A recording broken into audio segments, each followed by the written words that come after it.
Hello and welcome back to Solid. My name is Jake. Thank you guys very much for joining me again, I guess. I don't know. This is part 2 of the Battlehawks Week 1 ReKawp. I promise they're not normally going to take as long as this one does. I in between recordings here, I was very dumb the first time and I didn't set up a timer, a stopwatch thing. I have that set up now. That way I can keep myself on track. This is what you get. You get some dumb shit idiot sitting in his room by himself with nobody to be like, hey, wrap it up. You're saying the same thing over and over again. Wrap it up. Anyway, my name's Jake. Thank you for joining me on Solid. We're doing part 2 of the Battlehawks Week 1 ReKawp. Unless you did like how in depth I went, tell me that. Otherwise, I'll never do it again. I promise that to you. But now we're going to talk about defense, and then we're going to do some awards. As far as the defense goes, they did really good. I have fewer notes on the defense than I do on the offense, just because of how kind of dominant they were. They really played well as a unit. The defensive line played. I mean, let me pull up these numbers real quick. They had 3 sacks, 2 interceptions, 7 pass breakups, and 3 tackles for a loss. They only allowed 76 total yards of passing and call it 40 yards of not call it 40 yards. They only allowed 20 yards of rushing by running backs. They allowed 94 total yards, 54 of those from Nolan Henderson, their Houston's second quarterback, and 20 yards by Anthony Brown, Houston's first quarterback, but only 20 yards rushing by Houston's running backs, which is metal. That rocks, dude. That's sick. That's kind of like a good run defense. That's something that can be pretty sticky. But yeah, no, the defense played great. The leading receiver by Houston was Justin Hall, who had 40 yards. Man, that defense played really good throughout the game. The defensive line, like I said, they kind of were just nails. I think the biggest standout for me. Standout in both a good and a bad way as far as edge rusher goes. Typically, I like for it to be a Travis Feeney. Travis Feeney, he got some good pressures, but it didn't necessarily turn those into sacks or tackles or anything like that. But Chris Garrett was the not just the Battlehawks, but the entire UFL's special teams player of the year, I believe is what it was, because there was one game where he had 2 blocked punts. It was against the Defenders in that game where they beat him bajillion to 0. But it seems like he's developing a lot as an edge rusher. In this game, he had 1 tackle for a loss and 1 pass breakup. But I really liked how he was getting into the backfield. It was almost like a double-edged sword, though, because he wasn't exactly disciplined on the backside. He would kind of over pursue when he was getting into the backfield, and one of those is what allowed Nolan, I believe it was Nolan Henderson, because Anthony Brown only had just the 1 rush for 20 yards. But he over pursued kind of into the middle, and then that allowed the quarterback to get outside of him. You'd like your edge rusher to play contain a little bit while also getting in there deep. I understand that that's an incredibly difficult thing to do, but he didn't do necessarily a good job of it. I think that there is a chance that he's able to really be able to build on that. But I do like him as an edge rusher. Let's see what else we got. I liked Pita Tamoipenu, obviously, ended the game. He had that really lame face mask on the alternate kickoff where it was the 4th and 12, and he actually sacked Nolan Henderson. They're like, oh, no, actually, that's a flag because that's a face mask. It's like, well, no, it's not a face mask. His hand stuck to his visor because Nolan Henderson's choosing to wear a visor, so it's not a face mask, but they called it a face mask. And then the drive ended up going. But again, I believe I said this in the ReKawp or ReHawction. Ball don't lie, because Peter Tamoipenu ended up having 2 back-to-back sacks to end the game, and then and then Max Duggan came onto the field and needed out. I liked the way that, was it TJ Pesafea? I believe it was TJ Pesa. No, it was Austin Faliu. Was real good in the running game as well. I mean, like I said, they only had what I say 20 yards of rushing. Houston did. He was just swallowed up the entire inside of the line, which is really good. So that defensive line, I think, played really well. And when it comes to getting sacks, not all sacks are created equal, and why am I blanking on his name? Peter Tamoipenu came in clutch. You get those clutch sacks. Clutch sacks are a sack on 3rd and 4th down. To me, is worth more than a sack on 1st or 2nd down. So that was really good by them. Linebacker wise, Willie Harvey might have had his crown usurped. I'm actually just going to do an award right now. My award is, who the fuck is that guy? The Conor McGregor. Who the fuck is this guy? When he's at the press conference, he's talking shit to some guy behind him. So who the fuck is that? His name is Olakunle Fatukasi. Olakunle, Olakunle Fatukasi. Olakunle Fatukasi. Seemed like he kind of took a lot of Willie Harvey snaps, man. Seems like he took a handful of those, because he came in and he's number 33. Buddy, he was flying around. I like the way that he was coming downhill and making stops at the line of scrimmage. He was able to play side to side, east to west a little bit too. They didn't throw at him. I mean, they were mostly at the point where they had a quarterback who they were comfortable with throwing. They were taking shots not in the middle of the field, but at the sidelines, trying to get big chunk yards. So I'm very curious. He's one of them guys. Like, who the fuck is this cat think he? Who the fuck do you think you are?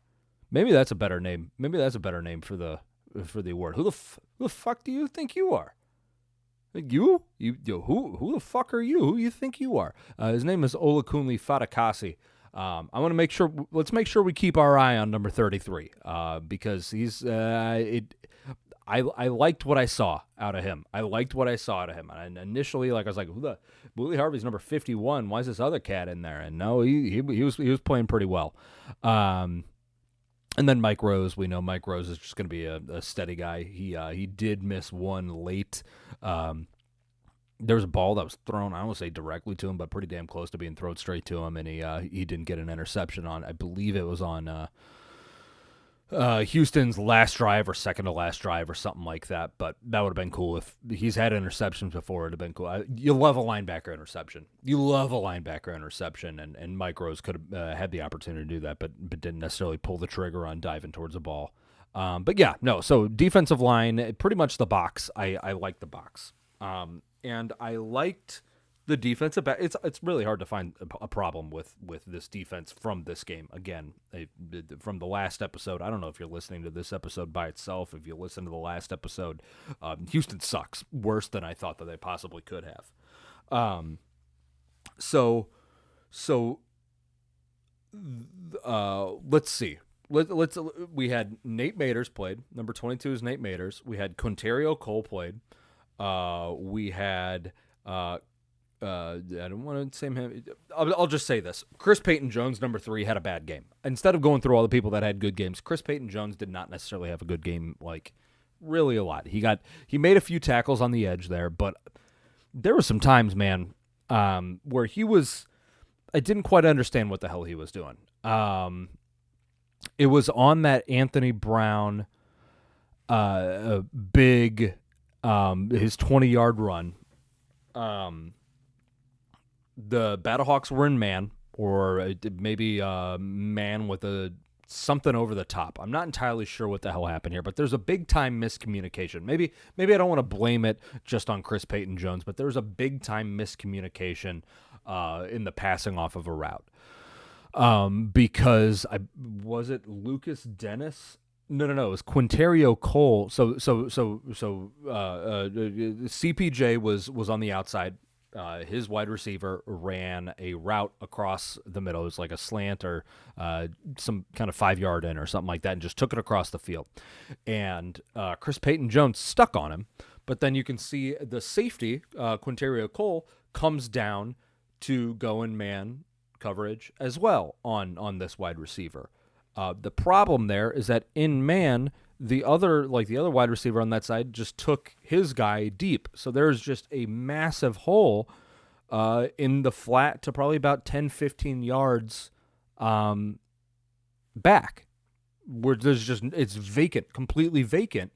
And a lot of that happened is because there was, again, the miscommunication between the safety and the cornerback. And then you can see at the bottom of the play, Anthony Brown gets tackled or goes out of bounds, whatever the hell it was. And you can see Quinterio Cole go palms up. The worst thing that you can see somebody on defense do is go palms up. If they go palms up, that's what the hell was that?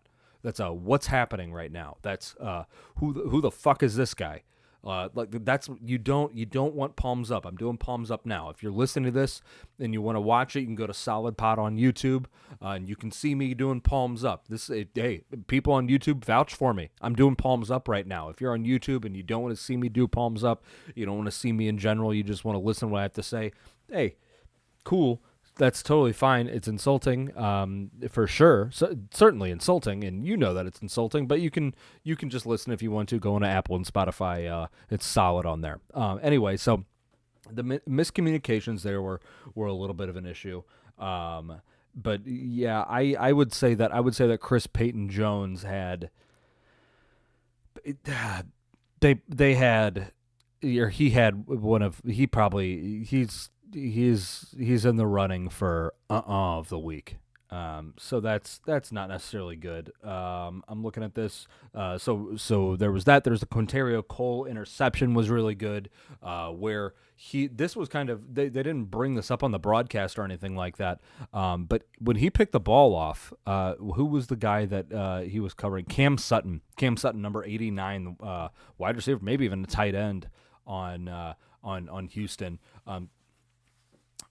So the way that this play worked is that Quinterio Cole came down from the inside out, ended up tipping the ball, which is very weird because I believe he swatted at the ball. I guess it hit Cam Sutton's hands or something like that, popped straight up in the air, and then Quinterio Cole picked the ball off. And that's sick. He tipped the ball to himself. That's awesome. What they didn't mention is that Cam Sutton is 6'6". He's a very tall man. Quinterio Cole is 6 feet tall. And he mossed Cam Sutton on a self-tipped pass. Like, that's pretty rad, dude. That was awesome. That was a really good play, and it was on Anthony Brown's second pass of the game. So that was fun. Let's see. And then there was the Lucas Dennis interception, which I believe that was also Anthony Brown. Ended up bailing out to the right, never set his feet, kind of lofted the ball. Seemed like he was trying to, the good option would have been to throw the ball in between the numbers and the sideline. He didn't. He kind of threw it straight at the numbers, which caused the wide receiver to have to come back. That being said, Lucas Dennis was there defending in between the numbers and the sideline, and all he had to do was like a little bit of a break on the ball, and he just scooped it up off the ground. So no, that was the two interceptions that the Battlehawks had were not just like gimme, like, oh, he's in the right place at the right time. Yeah, of course he got that interception. No, like they earn these things where Quinterio Cole tips it to himself, and then Lucas Dennis ends up snagging it off the ground. So that was really nice to see. Brandon Sebastian, the other corner opposite of CPJ, had a good game, came down and broke on some balls, especially early in the game. I believe it was on the Roughnecks' first drive. They threw the ball to one of their cats, and he did not. It was on a third down, and he didn't make it his way all the way to the sticks. And Brandon Sebastian came down and lit him up, and he didn't get the first down. And then that coward C.J. Johnson ended up punting. I think he did good. But yeah, man, it's really just comes down to CPJ. I think that I don't necessarily think that he certainly didn't have his best game, and as a matter of fact, I would argue that it was probably one of his worst games. At one point, Nate Maters came in for him. Like, I didn't even see number 3 on the field anymore. It was, which is not what you want to happen. But Nate Maters ended up coming on the field. I'm curious to see who ends up getting that starting spot on Sunday, whether they do go back to Chris Payton-Jones or if they stick with Nate Maters, but. I don't know. I think that the defense, I mean, they really just played a lights out game. They tackled. I think there's probably only maybe a handful of broken tackles or missed tackles and stuff like that. But they were able to limit it all. And I mean, they pitched a shutout into the fourth quarter, and you cannot be mad about that. I mean, the defense just played really, really well. Donnie Abrahams just snuffed out anything that Houston was trying to do. Man, it was just good. The scheme was working. And they suffocated everybody on a bad offense with 2 bad quarterbacks. So I mean, it's good. I can't complain. Let me see if I have any other notes about anything that the defense did. Lucas Dennis had a pass breakup on a third down, which was really good. Let's see. I think that might be all I have. Cam Kelly had a good game. Almost had an interception. Oh, that was another thing with Chris Payton-Jones. There was a deep shot that Anthony Brown took. And to be fair, the wide receiver beat both Quinterio Cole and Chris Payton-Jones. He was in the end zone. He had him by 5 yards. And then Anthony Brown underthrew, the piss out of the ball. Like, if he needed to get the ball 5 feet, he threw the ball about 2 inches. Not necessarily that much, but it smoked Chris Payton-Jones in the chest in the end zone, and he wasn't able to come down with it. I don't believe no. The Roughnecks did not score off of that drive, so it's like nothing special. But I don't know. I would like for my cornerback and safety on the right side of the field to not get burned so much where I have to say, oh, thank God that guy didn't catch it, or oof. You get what I mean by all that. Was there anything else? Oh, yeah, Cam Kelly is who I was talking about. Had a bunch of really good pass breakups, including on the Roughnecks' second to last drive. He had a PBU in the end zone on a fourth down, and that kind of turned it over. And I did like that he didn't have like the rock brains to intercept the ball and then give this team worst field position. So I don't know, man. They were just good. They were really good all around. I don't know. Let's see. I think we're on to our awards. I think we got to start off with Cacaw of the Week. Cacaw of the Week, if you didn't listen to the last episode, Cacaw, and by the last episode, I mean the one that I did fucking 20 minutes ago. Cacaw of the Week, it goes to the player who did the best on the Battlehawks. And I think I'm going to split this one, and I think that's fair. All right, so here's my reasoning behind this. The UFL did their offensive, defensive, special teams player of the week, and the Battlehawks, or not the Battlehawks, the UFL's offensive player of the week was the entirety of the Battlehawks offensive line. And that's fair. I mean, again, they allowed the offense to rush for 273 yards, which is bananas. Shout out Donkey Kong and the Bonanza, whatever the new game they just announced to come out. Okay, so I'm going to give it to both Steven Gonzalez and Abdul Beecham for similar yet different reasons. Abdul Beecham, this was his first week 1 start, and he came in and he did awesome. The guy was constantly moving people, getting into the second level and breaking people down. A lot of that is in play to the way that they executed their blocking schemes. My favorite play in all of football is a trap or a wham block. that is when the backside a wham is a wham. So a backside offensive lineman pulls and takes out a penetrating defensive tackle or edge rusher. It's called a wham. I believe it's called a wham when it's a tight end or an H-back that does it. It's called a trap whenever it's any other offensive lineman that does it.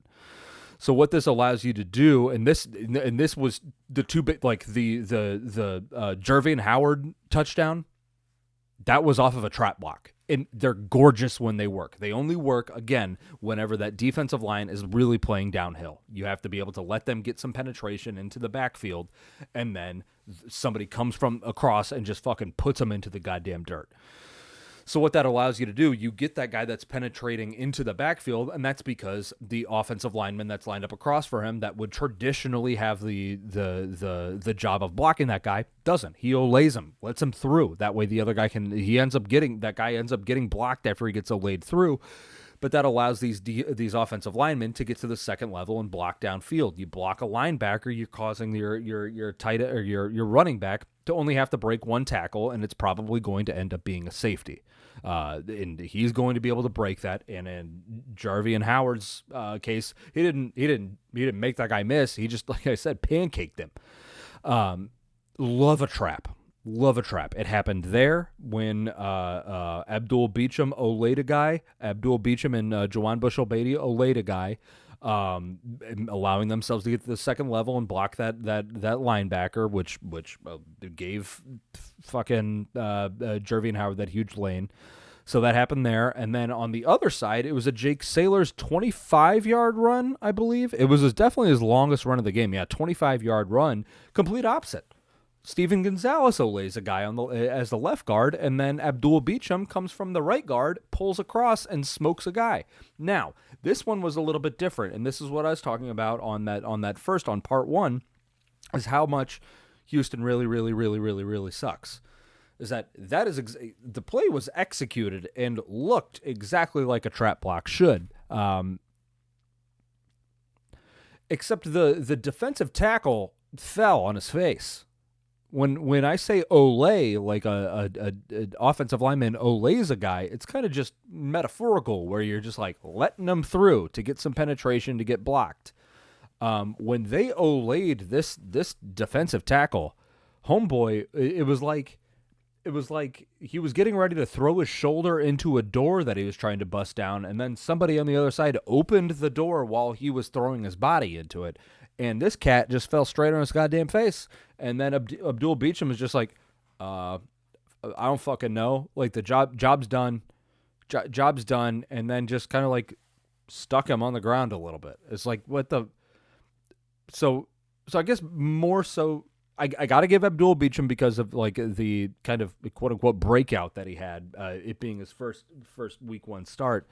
But you got to give Steven Gonzalez too, man. Like it's purely subjective for me because that's the most beautiful play in the world. Number 2 is a dagger concept, like I brought up in part 1. Actually, no, number 1 is the brotherly shove. Nothing will ever stop that or top that. And then number 2 is the trap block, and then number 3 is the dagger concept. So yeah, no, Cacaw of the week is going to go to Abdul Beecham and Steven Gonzalez, which I'm giving it to 2 people, but the UFL did just give the entire Battlehawks offensive line the offensive player of the week. So I feel like I'm right. I feel like I'm well within my rights to do that. Especially since I make the goddamn rules, and I don't even know why I'm overthinking it. Of the week. Of the week.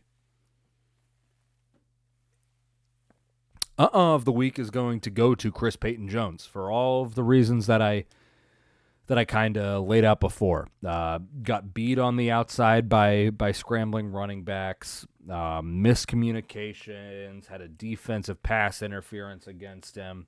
I don't know. In a game where there's this many people that kind of like performed as highly as they did, it feels like I'm picking nits. But no, I think that it's going to go to Chris Payton-Jones just because he kind of bungled some things. You know, it's not it's not like some games where it's just like this fucking idiot. Like when last year when Manny Wilkins threw 3 interceptions in one game, it's like, well, yeah, no, of the week to you, you did a dumb thing, don't do that. This week it's a little bit it's different just because the offense and defense beat the shit out of a bad team, but it is going to go to Chris Payton Jones.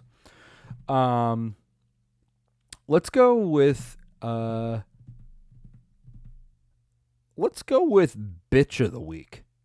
This is a new one. Is bitch of the week. There's always a bitch of the week. There's somebody who was on the field who was being the biggest bitch of the week, so they're going to get an award for biggest bitch of the week. Luckily, they're not on the Battlehawks. So, 2 options here. I have Kiki Chisholm, because he was asking for a roughness call when his team was down 24 points in the fourth quarter with 10 minutes left. The broadcast is like, oh, I think that Kiki Chisholm thought that he was getting held. It's like, no, that's not what it was actually.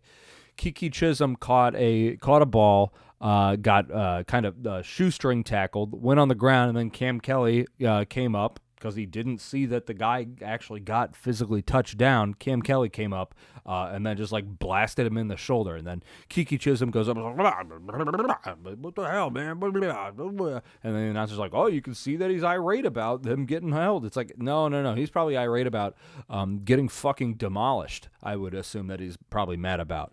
But Kiki Chisholm gets bitch of the week for complaining down 24 points and asking for penalty calls. If you ask for a penalty call, you're kind of a bitch. The other option is Nolan Henderson. Nolan Henderson was Houston's second quarterback that came in. And this might have been the play right after that Kiki Chisholm play. Nolan Henderson takes the ball, scrambles, goes out to the left, goes out of bounds. And he does that thing where he's going out of bounds where he reaches the ball forward. I'm blanking on his name already. Fatakasi. Lou is not his name. What is his name? I already said it. Olakunle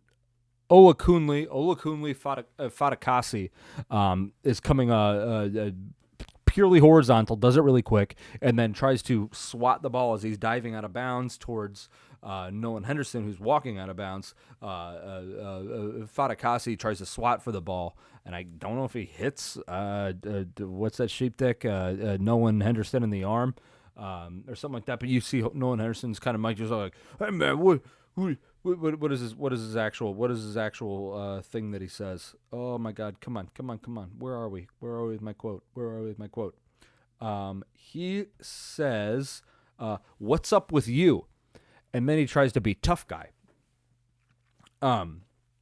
Well, he was swatting at the ball as you were going out of bounds. You bitch.